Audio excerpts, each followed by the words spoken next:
তো work from হোমের জন্য অর্ডার করেছিলাম এই চেয়ারটা। তো চলো বং এক্সপ্লোরারে আজকে এটাকে এক্সপ্লোর করে দেখি যে এটা কেমন কীরকমভাবে এসছে। আমাজন থেকে কিনেছি, কোম্পানির নামটা আপনারা দেখতেই পাচ্ছ। ঠিক এইভাবে এই প্যাকেজিংয়েতেই এটা ডেলিভার হয়েছে।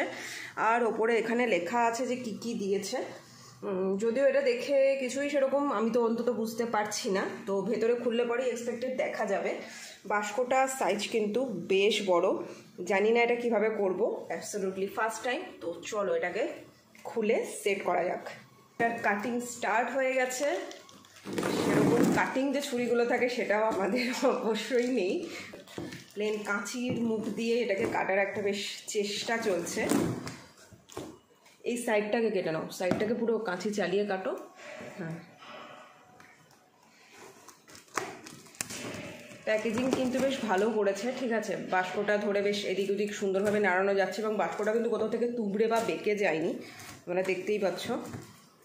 অনেক বাস্ক হয় এদিক ওদিক থেকে মুচড়ে অর্ধেক বেঁকে ভেঙে যায়, তো বেশ শক্ত মজবুত বাস্কেতে প্যাকিং করেছে।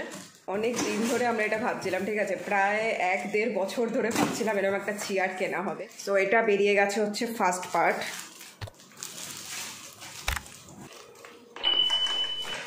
সেকেন্ড পার্ট, আর এটাতে পুরো ডিটেলস এক্সপেক্টেড লেখা আছে, কিভাবে কি সেট করতে হবে না হবে পুরো দেওয়া আছে।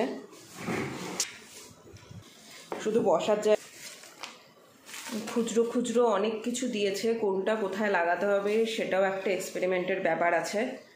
আর কিছু আছে বাস্কের মধ্যে?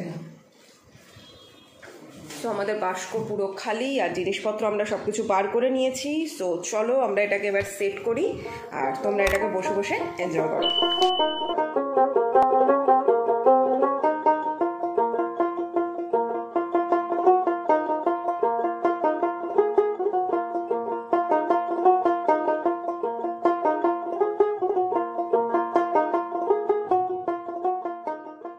আচ্ছা, এটা ফ্রন্টে থাকবে, এরকম করে থাকবে জিনিসটা, এরকম করে থাকবে অ্যাকচুয়ালি।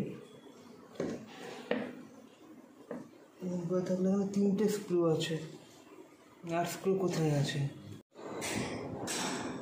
তো এটাকে সেট করা গেল না, আবার এটাকে আমরা প্যাক করে ঢুকিয়ে দিয়েছি। তার কারণ হচ্ছে এটাকে সেট করার জন্য যে স্ক্রু এবং মেন যে কিটাকে ঘুরিয়ে একটা এল শেপের কি থাকে, হয়তো তোমরা অনেকেই দেখেছো, তো সেই কিটাকে সেলার প্রোভাইড করেনি। সো আমি কাস্টমার কেয়ারে কল করলাম অ্যান্ড এটা 10 days রিপ্লেসমেন্ট ছিল, বাট কোনো কারণে সেলার সেটাকেও অফ করে দিয়েছে। So only return and refund হবে। তো তাও ভালো, পয়সাটা যাচ্ছে না, পয়সাটা ফেরত আসবে। তো সব কিছু এরকম পুরো সেট করে পুরো ঢুকিয়ে দিয়েছি। ব্যাক কভার, চাকা আর যা যা জিনিসপত্র ছিল ভেতরে সব কিছু পুরো সেট করে ঢুকিয়ে দেওয়া হয়েছে। 2 দিন পরে এসে এটাকে রিটার্নের জন্য নিয়ে যাবে। তো কোম্পানিটা ভালো শুনেছিলাম, সো এটা কখনোই এক্সপেক্টেড ছিল না। অ্যান্ড অ্যাজ ইউজুয়াল মিস্টার ব্যানার্জির চেয়ার আবার হলো না, ঠিক আছে। এটা বন্ধ করে যেরকম এসেছিলো সেইভাবেই আবার এটা ফেরত চলে যাবে। তোমাদেরকে এখানে দেখিয়ে দিই কী কী বলেছিল দেবে অ্যান্ড কী কী দিয়েছে।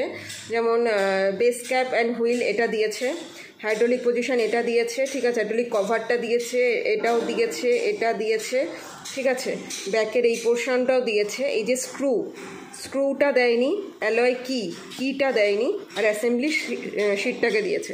মানে মেন যে পোর্শনগুলো সেগুলো সবকটাকে দিয়েছে, কিন্তু লাগাবার জন্য যে স্ক্রু এবং কি সেই দুটো জিনিসকেই এরা মেনলি প্রোভাইড করেনি, এবং কীভাবে লাগাবে সেই পেপারটাকেও এরা প্রোভাইড করেছে। সুতরাং এটা কতটা ইরিটেটিং ব্যাপার একটা তোমরা বুঝতেই পারছো, যে এত কিছু মানে আসা, ডেলিভারি এবং রিটার্ন রিফান্ড, এগুলো অনেকটাই মানে একটা বিরক্তিকর জিনিস। এবং সত্যিকারে তোমার যদি জিনিসটা যদি দরকার হয় তাহলে পরে এটা খুবই একটা মানে বাজে জিনিস। সুতরাং স্ক্রু এবং কিটাকে বাদ দেবে এটা কখনোই এক্সপেক্টেড এবং অ্যাকসেপ্টেড নয়। এনিওয়ে, যাই হোক, রিটার্ন হয়ে গেছে এটা। সো আর কি, টাটা, গ্রিন সোল। তো ভিডিওটা তোমাদের হেল্পফুল লাগলে পরে একটা লাইক করতে কিন্তু অবশ্যই ভুলো না। তোমাদের কি মতামত সেটা কিন্তু কমেন্ট করে অবশ্যই জানিও। টাটা।